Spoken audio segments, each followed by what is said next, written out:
بسم اللہ الرحمن الرحیم۔ اللہ تعالیٰ نے شوہر کو یہ حق دیا ہے کہ وہ حسب استطاعت 4 شادیاں کر سکتا ہے اور اسے بیک وقت 4 بیویاں رکھنے کی اجازت ہے۔ ارشاد باری تعالیٰ ہے، اور اگر تمہیں یہ اندیشہ ہو کہ یتیم لڑکیوں کے متعلق ان سے انصاف نہیں کر سکو گے تو دوسری عورتوں سے جو تمہیں پسند آئیں 2 3 اور 4 تک نکاح کر لو۔ اس آیت کریمہ میں اللہ تعالیٰ نے 4 بیویاں رکھنے کی اجازت دی ہے، اور اس میں پہلی بیوی کی رضامندی کا کوئی ذکر نہیں، اگرچہ ہمارے آئلی قوانین میں یہ شرط ہے کہ دوسری شادی کے لیے پہلی بیوی سے تحریری اجازت نامہ حاصل کرے، لیکن یہ شرط اسلام میں نہیں ہے۔ البتہ ہم یہ ضرور کہتے ہیں کہ معاشرتی طور پر پہلی بیوی کو اگر اعتماد میں لے لیا جائے تو آئندہ زندگی اجیرن نہیں ہوگی، لہذا بہتر یہ ہے کہ دوسری شادی کرنے سے قبل پہلی بیوی کو اعتماد میں لے لیا جائے۔ جب کوئی عورت یہ سنتی ہے کہ اس کا شوہر دوسری شادی کرنے والا ہے، اس وقت سے اس عورت کی زندگی میں زلزلہ سا برپا ہو جاتا ہے۔ پھر دونوں میاں بیوی میں جھگڑے، لڑائی، مار پیٹ، گالی گلوچ، حتیٰ کہ دو خاندانوں میں تنازع کھڑا ہو جاتا ہے۔ یہاں سوال پیدا ہوتا ہے کہ کیا دوسری شادی گناہ ہے، پہلی بیوی پر ظلم ہے، یا ایک کے ساتھ عدل اور دوسرے کے ساتھ ناانصافی ہے؟ ان سوالوں کو شریعت کی میزان پر تولتے ہیں تو پتہ چلتا ہے کہ دوسری شادی یا بیک وقت ایک سے زائد شادیاں مردوں کے حق میں مباح میں ہیں۔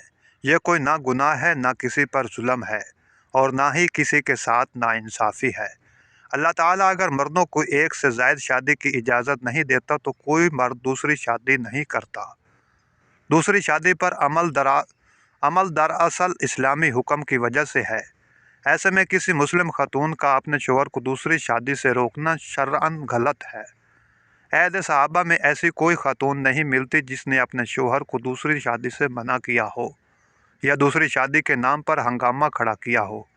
حقیقت میں دوسری شادی پہ موجودہ دور کا ہنگامہ ہندوانہ سماجی اثر کا نتیجہ ہے، جہاں ہندو میرج ایکٹ کے تحت انہیں ایک ہی شادی کی اجازت ہے، ورنہ اسلامی ممالک میں آج کے پرفتن دور میں بھی ایسا ہنگامہ دیکھنے کو نہیں ملتا جو برِ صغیر میں پایا جاتا ہے۔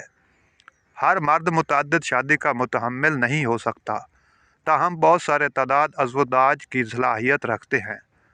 میں سمجھتا ہوں ان تمام باصلاحیت مردوں کو اپنی صلاحیت بروئے کار لانی چاہیے۔ اس سے 1 2 نہیں سینکڑوں مثبت اثرات فرد معاشرہ پر مرتب ہوں گے۔ آپ ذرا تعداد ازدواج کی دنیا میں داخل ہو کر سوچیں، کیا پھر کوئی نکاح مہنگا ہوگا؟ کوئی باپ بیٹیوں کی شادی کے بوجھ تلے دبا ہوگا؟ کسی غریب کی کوئی بیٹی گھر میں بیٹھی ہوگی یا شادی کے لیے دم توڑے گی؟ سماج کی معذور و بدصورت لڑکی شادی کے لیے ترسے گی؟ ایک سے زیادہ خواہش والا مرد خواہش کی چکی میں پیستا رہے گا؟ کیا زنا کے بڑھتے واقعات کم نہیں ہوں گے؟ آج کے ماحول میں شادی اس قدر دشوار اور خرچیلی ہے کہ ایک باپ بیٹی کی پیدائش کے وقت سے ہی اس کی شادی کے لیے پائی جمع کرنے لگ جاتا ہے، خصوصاً غریب باپ۔ میرا ماننا ہے کہ مسلمان شادی اسلام کے مطابق کر لے اور مالدار طبقہ ایمانداری سے زکوٰۃ نکالا کرے، تو پھر مسلم سماج میں نہ غریبی ہوگی اور نہ بدعنمی۔ ایسا سماج اس قدر ترقی یافتہ ہوگا کہ اس کا ہر فرد پرامن زندگی گزار رہا ہوگا۔ اتنی لمبی تمہید ان بہنوں کو سمجھانے کے لیے باندھی ہے جو دوسری شادی کو اپنے حق میں عذاب سے برتر سمجھتی ہیں۔ دراصل یہ اسلامی بہنوں کی غلط فہمی ہے جو برے سماج کا نتیجہ ہے۔ ہم نے اسلامی سماج بنایا ہی کب؟ جہاں اسلامی پردہ ہو، اسلامی اخوت ہو، اسلامی طور پر تجارت و معاملات ہوں، نیکی کی دعوت اور برائی پر نکیر ہو۔ جب سماج میں برائی ہوگی تو اس کے برے اثرات زندگی کے تمام مراحل پر پڑیں گے۔